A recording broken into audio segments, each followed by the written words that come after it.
Assalamualaikum warahmatullahi wabarakatuh. Pada kesempatan kali ini saya akan menjelaskan tentang pertumbuhan dan pembangunan ekonomi. Adapun anggotanya Ahmad Taufik dan Raffi Ramadhani Adevan. Yang pertama, pengertian pertumbuhan dan pembangunan ekonomi. Pertumbuhan ekonomi adalah perkembangan kegiatan perekonomian yang menyebabkan barang dan jasa yang diproduksi meningkat dalam jangka waktu tertentu.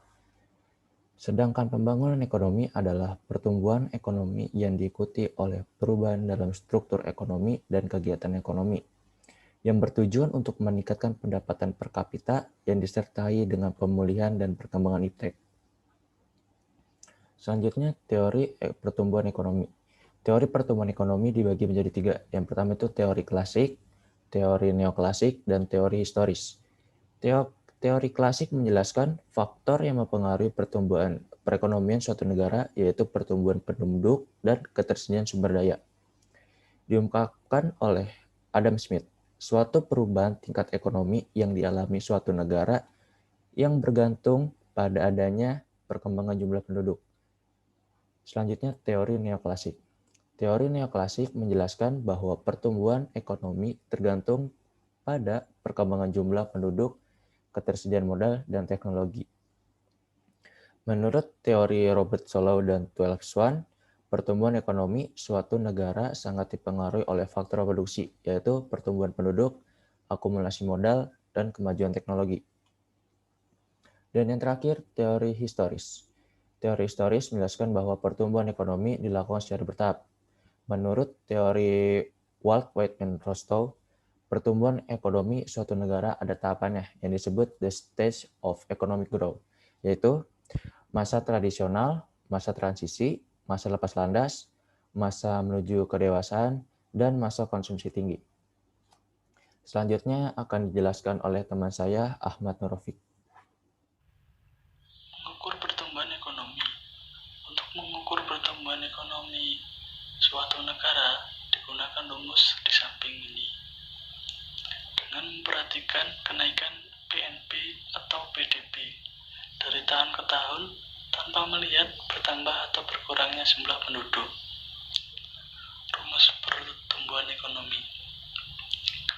GT sama dengan PDBT dikurangi PDBT min 1 per PDBT min 1 dikali 100%.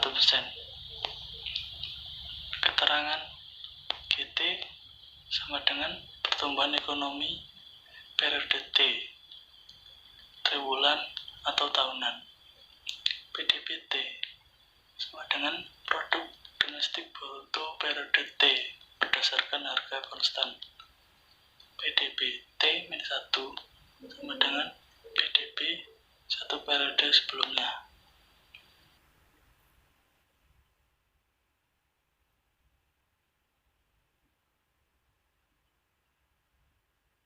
Faktor pertumbuhan ekonomi.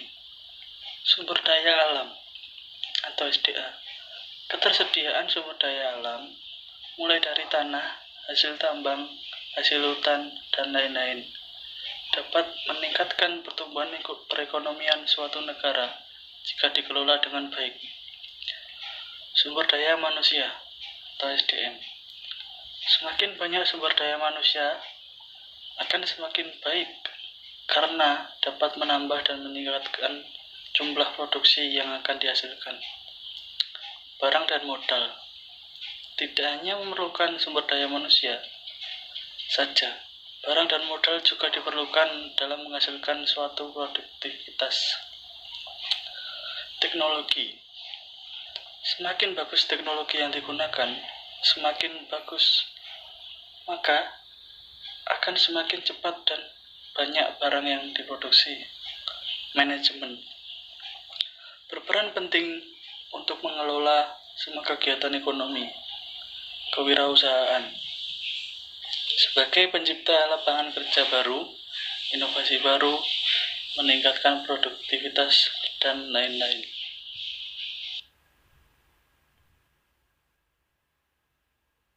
Indikator keberhasilan pembangunan ekonomi. 1. Peningkatan pendapatan per kapita. 2. Menurunnya angka kemiskinan, angka pengangguran, dan angka kematian. 3. Terjadinya pemerataan pembangunan. 4. Indeks kualitas hidup meningkat. Ya, baik. Selanjutnya permasalahan pembangunan ekonomi di negara berkembang. Yang pertama, taraf hidup yang rendah, mulai dari kekurangan gizi, tempat tinggal yang tidak layak, dan tingkat pendidikan yang rendah. Yang selanjutnya, tingkat produktivitas rendah. Tingkat produktivitas rendah ini disebabkan karena kekurangannya tenaga ahli dan infrastruktur yang tidak memadai. Dan jika pasokannya terganggu, maka negara tersebut akan mengalami pembangunan yang terundur, bahkan bisa saja tidak mengalami pembangunan. Selanjutnya, laju pertumbuhan penduduk yang sangat tinggi. Hal ini disebabkan karena angka kelahiran dan angka migrasi yang sangat tinggi, sehingga persebaran penduduk menjadi tidak merata. Selanjutnya, ketergantungan di sektor pertanian. Ketergantungan ini disebabkan karena penguasaan teknologi yang rendah. Hal ini dapat menurunkan kreativitas akibat kebergantungan yang berlebihan di sektor pertanian. Selanjutnya, kebijakan dan strategi pembangunan ekonomi. Yang pertama, meningkatkan kualitas pendidikan, yang nantinya akan menciptakan banyak tenaga kerja yang ahli dan terampil, dan akan berpengaruh di dalam peningkatan produktivitas. Yang kedua, melakukan pemulihan ekonomi yang bertujuan untuk menjaga konsumsi, mendorong investasi, dan mendukung ekspor dan impor. Selanjutnya, meningkatkan tabungan dan investasi.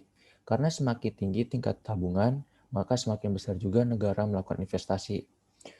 Karena tabungan dan investasi merupakan modal penting dalam pembangunan ekonomi suatu negara. Yang terakhir, meningkatkan infrastruktur.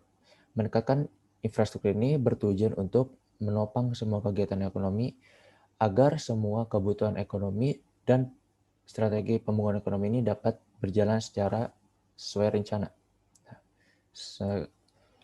Sekian dari presentasi saya, kurang lebihnya mohon maaf. Wassalamualaikum warahmatullahi wabarakatuh.